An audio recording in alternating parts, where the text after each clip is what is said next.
Alright, welcome back.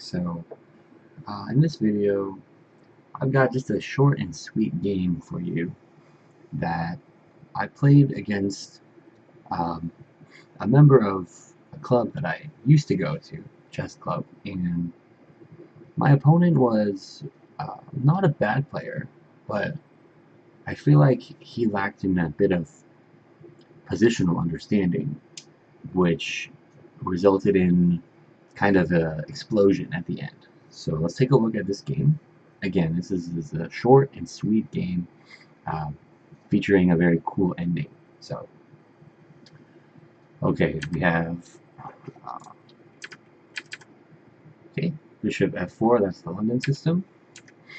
This knight move probably it's weird. It isn't bad, but I think maybe just knight f6 is okay as well. So okay, we have 97. So I'm doing all my stuff. This is a very standard London system. I set up the pyramid. I have my evil eye bishop, and this bishop, the dark square bishop, is outside of the pawn chain.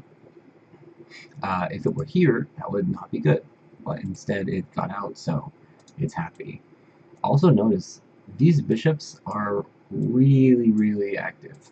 They can control a lot of space, and they have a lot of free reign over the board. Black's bishops are not so active, so this is definitely a superstar game about the bishops. Here we go. So this move is a little bit wimpy as well. I feel like black is really needs to activate their forces a little bit better, or aim to control the center a little bit better. So he's playing on the side. I assume he wanted to prepare moves like b5 into c4.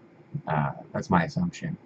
With this, he shouldn't be scared of a move like this, bishop to b5, because I already used one tempo activating my bishop, and to use another tempo to further activate the bishop and attack a piece that's defended 3 times seems a bit silly. So that's what I mean. My opponent was making these moves and didn't sense the urgency to activate.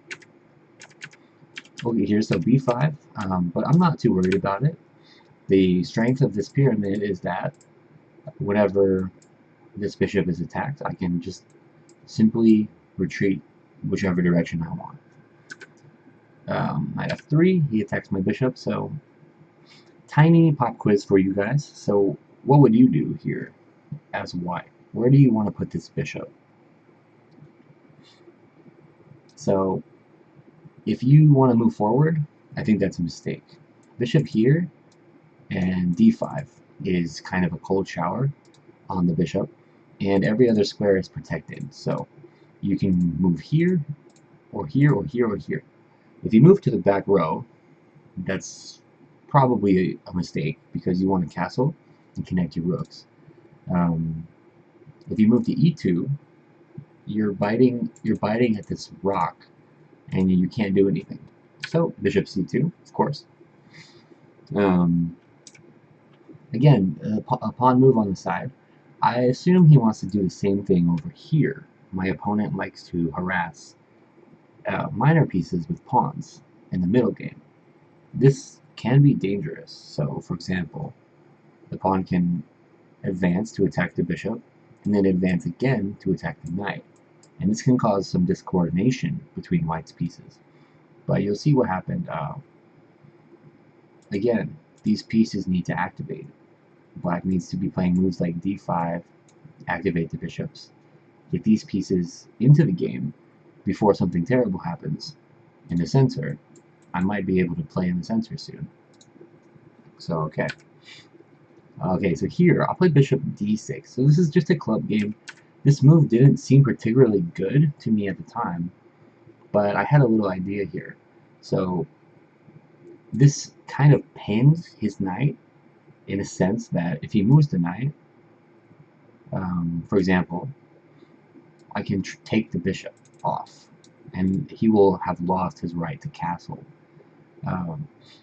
So this little bishop maneuver here aims to embarrass his king a little bit. I don't care about taking this knight. To take this knight would be probably a terrible mistake. For example, this position, white has no advantage. Black's going to castle and continue with life. But this bishop aims to undermine black's castle. So, okay. He ignores that. That's fine. And then I come back here. My bishops are a little sensitive up front, so I just want to keep it in the back where I can exert influence over this diagonal for a long time. And I can always post the bishop further up if I need to. So, okay. There we go. Yep, and he's doing his plan. So he's going to try and expand on the sides rather than in the center. And when he makes all these pawn moves, he's creating these weaknesses in his position. The pawns can't go backwards, and you'll see, for example, if I could pick up this knight and put it down here on d6, that would be checkmate. Same story for f6. I can't do that, but watch out, because he has no breathing room. His king's still in the center. My king's still in the center as well, but he's a little bit more tangled up than I am. I thought another reason he would play g5 is to go bishop g7, thereby avoiding the trade of dark square bishops. Remember, I wanted to go for this capture, so if bishop g7, he can castle behind that and have a fairly safe position with the two strong bishops on the diagonals. So queen e2, so I'm basically in the London system, you want to play e4, and he's not preventing me from doing that, so I'm going to do that if I'm allowed to. Here we go, he goes f6, so supporting the center a little more, I suppose. But this move breaks a rule that says don't move the f-pawn. And he's, again, these weaknesses. Now the light squares feel a little bit sensitive for the king side. So I bring my bishop further up again. I realize that the bishop controls a little bit more space on this square. Rather than just commit myself to one option, now I have more options. And I think usually in a chess game, the side who's winning is the side with more options. Alright. Knight to d5. So this move, so he's ready to make this trade, it looks like. He's like emotionally prepared himself for the trade of pieces. Knight d5 might also support a later advance here on the queen side. And it looks like a very centralized move. So I kept saying, you need to untangle your pieces, control the center, and he's done just that. However, there's a terrible mistake that he's made here. So let me ask you one more time. What would you play as white in this position?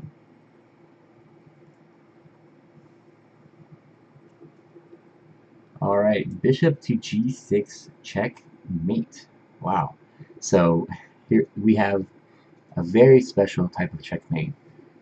Not only is it a super cool two bishops cutting position, very beautiful position, but also you might notice that no pieces have been exchanged at all, including the pawns.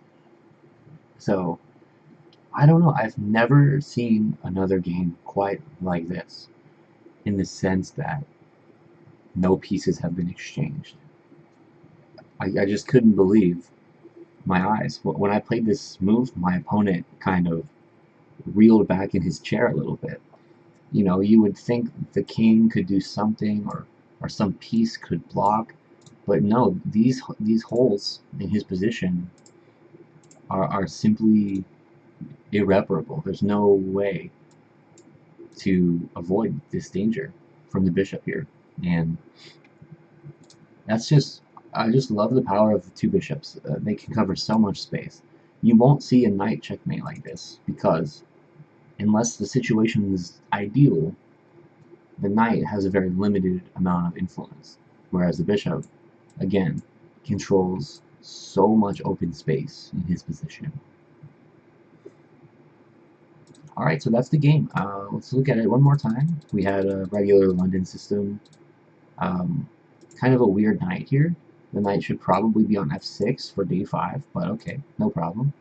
I thought he might also move over here to g6 to harass my bishop some more, but okay. Attacks my bishop, I run away, do some weird stuff on the pivoting about on the d6 square, but okay. f6, huge mistake. This move has to be a mistake. If you're gonna move the f-pawn, you gotta move the f-pawn. Let's go f5. Come on, come attack me, right? This move also blocks the bishop's influence of the light squares on the diagonal.